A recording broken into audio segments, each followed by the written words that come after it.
And in Europe in particular, do you think it's becoming easier or harder to build right now when you look at things like the EPI and Wero as an orchestration platform, particularly? Yeah. Like, is that kind of a route to easier market access across multiple countries?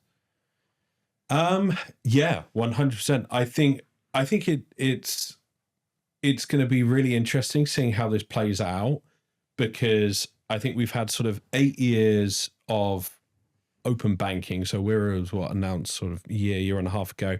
So let's call it 6-7 years, where a lot of frustration, unfortunately, has sort of built and grown. And now we're going back to, that privatization sort of model of this, this A2A sort of bank payment scheme, but with that important layer, which is, the wallet side. And as we know now, more and more transactions, not just from point of sale, not just from online, but also point of sale, are coming through wallets. And that opens up, I think, a much better experience and potential choice for those end customers. It also gives the bank really a piece of the action rather than the regulator, or not necessarily a regulator, but, framework sort of being dumped on somebody and say, go and build this for us because you have to. I don't think is ever really the right way of sort of doing things. So, and you probably tell the inner capitalist comes out, right? But yeah, I do think that's a really great play. Watching Christine Lagarde, I think sort of 6-7 weeks ago when she was talking, the sovereignty piece, yeah, Visa and MasterCard were probably watching that thinking, oh God. But they're in that space as well, though, don't forget. So yeah, I think it's always been, the last 10 years, and you've been in this even longer than I have, it's an incredibly exciting space, seeing these developments. We're literally living and breathing these changes. And as you can see, I get probably a little bit too excited about it, but it's a lot of opportunities. If there's one part of the industry you could redesign and change for the better, though, what would you isolate on? Yeah, I mean, I think, you don't want to live in the past, but yeah, open banking, and we work and do open bank transactions as well. And I just kind of wish it was that clearer framework almost from day one, with a few more bits and pieces that really have been, figured out, I think, because it did still have, and it does still have a lot of potential. And as we can see from the volumes, it is still a space. So yeah, that's probably one thing. Do you factor direct debit into your proposition out of interest? We do not. Yeah, I mean, we do recurring billing through the schemes, but not. What are your thoughts on direct debit in the UK in terms of, it still has huge volumes, right? Yeah, and direct debit's amazing in the UK. I don't think we know how lucky we are sometimes in the UK. Open banking's great. Direct debit's great. Banking's great. I was in HSBC this morning. In a branch? Actually, in a physical branch? Well, I had to as, I helped get my little boy an account set up. Oh, nice. No, I think you compare like UK banking services to, I live in Spain and I pay 15 euros a month to have a debit card.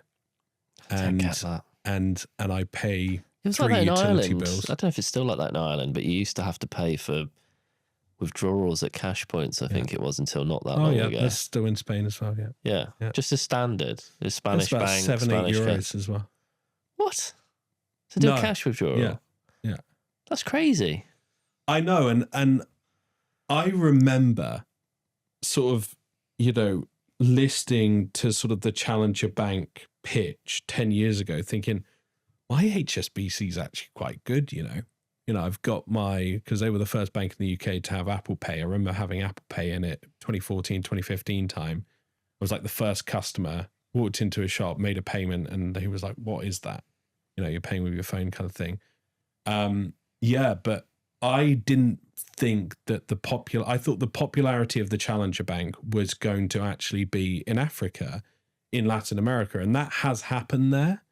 But actually, the popularity of Revolut and some of the other sort of challenger banks, the massive uptake has come from Southern European countries, Spain, all of these sorts of Portugal, and even some of the Northern European countries, because the banking in their own country was so bad to start with.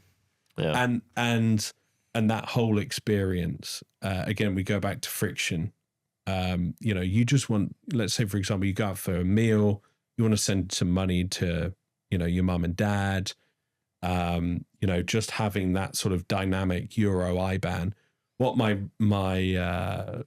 what's been happening recently to me in Spain, and I'm not sure if this will get me in trouble or not, but, I send money from a Revolut account. So it's a Euro SEPA IBAN account that I have. So it goes out through that scheme and rail. But a Spanish bank will see that and they'll say, no, it's an international payment because technically it's come from a UK account, even though it's been sent out on a Euro SEPA instant scheme. Money and they for will just old bill rope. for it. Yeah. It's that money for it's old criminal. rope thing. It's crazy. So a couple of quick fire ones for you. Give me one or two things you think have massively improved in payments in the last 5 years. Speed. Okay. Yeah. In every area, just. I mean, what's left? I mean, you obviously direct debit. Yeah, that takes still, Back system. Yeah, that's legacy payroll. Okay. So there's still a few areas, but I mean, the world we lived in 10 years ago, sending money to one another, making a card payment, Apple Pay. Yeah. These are huge. And it has totally transformed our lives to where it's just a given. Okay. Making payments. And then what hasn't changed that should have changed by now? Should have probably done a bit of homework for this one. What should have changed? I think what should have changed is awareness around Visa and MasterCard fees and how much they differ, between different countries. Mm-hmm. Because you have one product that's effectively 5-6 times more expensive in the US than it is here or in Europe. Yeah. And as we've seen it, there's not really been any explanation of it. Interchange and scheme fees is like the codex, right? Like understanding the differences between them all and the sheer volume of them all. Like they're built to be that way deliberately, though, I think, right? Like this kind of like I don't want to get in trouble. Yeah, I know, but it's like, it is that principle of like, why does it need to be that complicated ultimately? Like I'm a big advocate for blended pricing in the market because interchange plus pricing is supposed to be the most transparent form of pricing.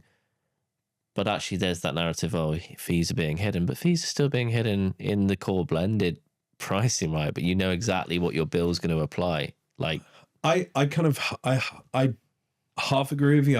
I half disagree with you. So like, I think maybe it's because some of the conversations we have more sort of on the enterprise level where like IC plus is the norm. Yeah. But they've built engines that decipher it for them and they make it clearer. But at a certain level, I don't think it needs to be priced that way.